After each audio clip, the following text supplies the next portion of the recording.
di ay si Mary Grace Gitarok, taga GRMSU Main Campus. Midwifery student. So na ako diri karon aron mag-health teaching about sa hemiparesis or paralysis.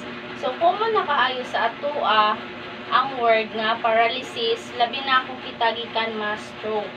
So kining paralysis usa ka kilid nga kahuyang sa kaunuran. Ini usa hinungdanon nga sintomas sa problema sa neurological. Ang hemiparesis mahimo usab nga mahitabo sa mga kondisyon nga dili delikado. So naatay mga risgo nga hinungdan sa paralysis. Ang una is ang pagka-stroke. So ang ikaduha, aneurysm or hemorrhage sulod sa ato ang utok. Ang ikatulo, mga kadaot sa spinal cord. Ang ikaupat, mga guliyang, then ang ikalima is mga kadaot nga na-experience during sa pagkabata. So, ang naatay risgo nga hinungdanon sa paralysis, naapod tay lain-laing forma sa hemiparesis. So, ang isa ka forma sa hemiparesis mo ang ipsilateral hemiparesis o paralysis sa opposite side sa ato ang lawas or kaputol ana siya. Diri nga side sa walaba or sa tuo. Ang tawo maka-experience o kaluya sa same side sa iyang lawas o sa iyang utok nga naapektuhan sa pagka-stroke. So mao ni siya atong ginaingon nga paan. Ang stroke ang usa jud sa hinungdan sa paralysis. Ang ikaduha is atasis hemiparesis. Kini mahitabo kung ang isa ka tawo kay maka-experience og kalisod sa pag-coordinate sa iyang voluntaryo nga paglihok sa kaunuran. Ug ang ikatulo mo ang spastic hemiparesis or kanunay nga paralisa sa part sa lawas. So, naapod tay mga sintomas sa hemiparesis. Ang una is kahuyang. Ikaduha, maglisod sa paglakaw. Ang ikatulo, pagkawala sa balanse sa atuang lawas. Ang ikaupat, kakapoy sa kaunuran. Ikalima, kalisod sa koordinasyon. Ang ikaunom is kawalay kusog sa pagunit sa butang. Unsa-unsa man ang labing komon nga hinungdan sa hemiparesis or paralysis. So kung naay kay hemiparesis, ang epektado nga side sa imong lawas dili na parihas og level sa kusog sa atbang nga kilid niini. So dili na gyud siya magka-level og kusog. Murag ang isa nimo kakaputol sa lawas is kanang huyang na siya. So kini mahitabo sa duha ka rason. Ang number 1 nga rason mao ang problema sa utok.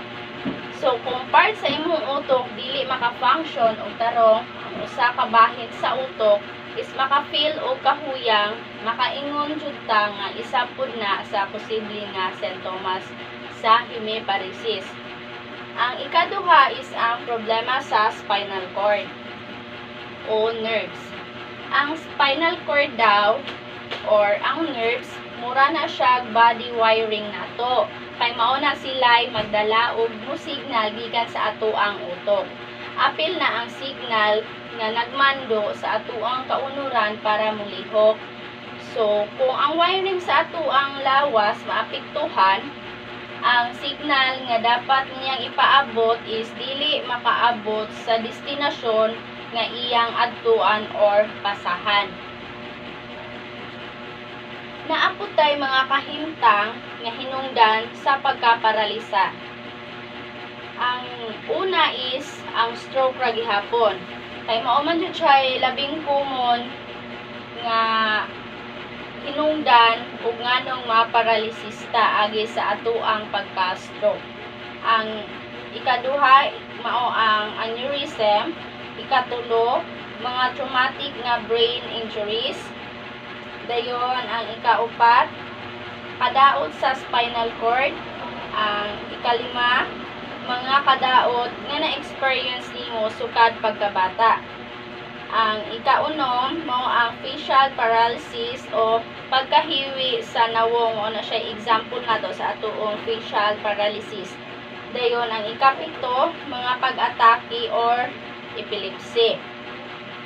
Ang ikawalo mo ang pagdugo sa katiwala sa utok ug sa gawas nga layer niini.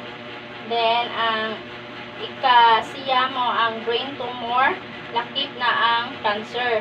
Dayon ika-ulo mo ang sakit sa sistema sa nervyos.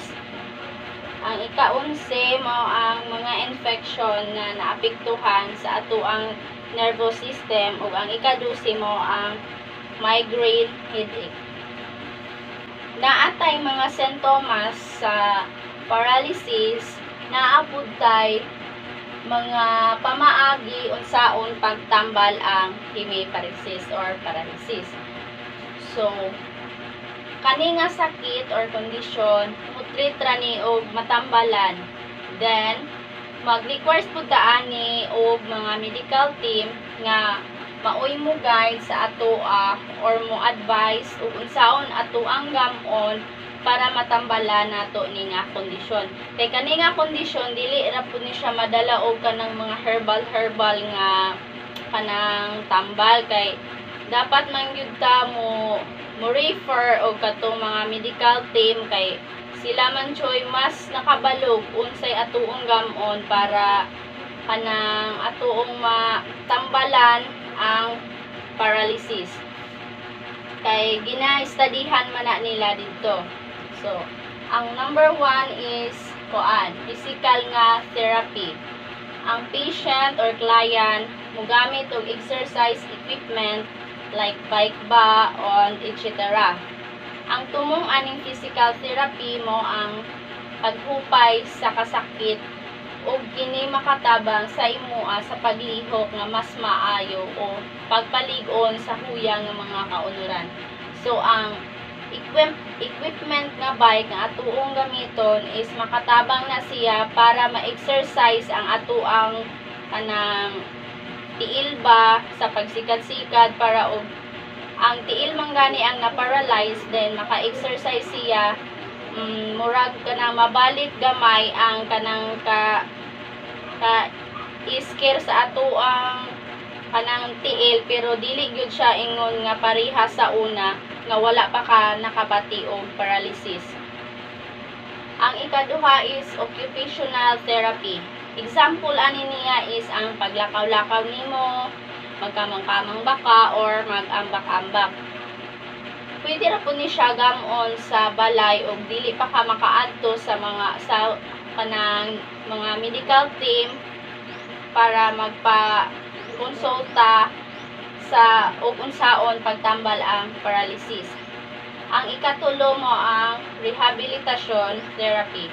Ang example ani niya is speech o pagbansay sa pinulungan, kay ang uban manggod is kung gikan siya ma-paralyze kay dili na kaayo siya bitaw makakuan og mga words, dili na kaniya murag malitok kay agi anang for example pod is ma-paralyze siya is sa kuan sa facial sa nawong. So mapiktuhan pod atong baba mo nang need pud ta og kanang rehabilitation therapy para pod kanang murag ma-exercise ang ato ang baba sa pag anang istorya para pod kung mag-inistorya hay manggani dili ra pod murag kanang mabulol bitaw ana. Then ay kaupat is mental health therapy. Dayon mosunod ang pipila kapag tambal nga makatabang sa imo ang pagkaayo. Dinhi nga therapy ang imong mas lig-on nga bahin gipugngan gamay para mabayran ang imong huyang nga bahin. Kini makatabang sa paglig-on sa mga kaunuran sa usa ka gamay nga pagtuon, kasaligan nga tinubdan sa mga 30 ka tawo na partisipante na ulian gikan sa stroke. Nakita ang improvement sa ilang paglihok sulod sa 4 ka semana. Pinaagi ani nga therapy. So naaputay kanang best way para tambalan og dali nato dali nato makuha na ang anang paralysis. Ang mauni siya ang electrical stimulation. So dinhi nga stimulation ang imuang physical o occupational therapist magbutang og gagmay nga electrical pads sa imong mahuyang nga tumoy or extremities. Ug kini makatabang magdala sila og gagmay nga bayad sa kuryente pinaagi sa mga pad aron makontrata ang imong mga kaunuran. Ug kini nga therapy makabansay sa imong kaunuran aron mahimong mas lig-on pag-usab. So kaning stimulation nga electrical therapy is kanang mao po ni siya best way para matambala nato ang paralysis. Mura na siya og katong gagmay nga wire nga naay itapot-tapot sa imuang lawas. Dayon makita ra nato ni siya dinha sa mga medical team. Karon ma'am, humana ang atoang topic about sa paralysis. So unsang kanang naa ba kay istorya about sa atoong topic, ma'am? Okay, ma'am. Thank you kaayo, ma'am, sa imuong kanang cooperation, ma'am. Then salamat kaayo, ma'am, kay imuon jud kong gidawat nga mag health teaching diri sa inyo.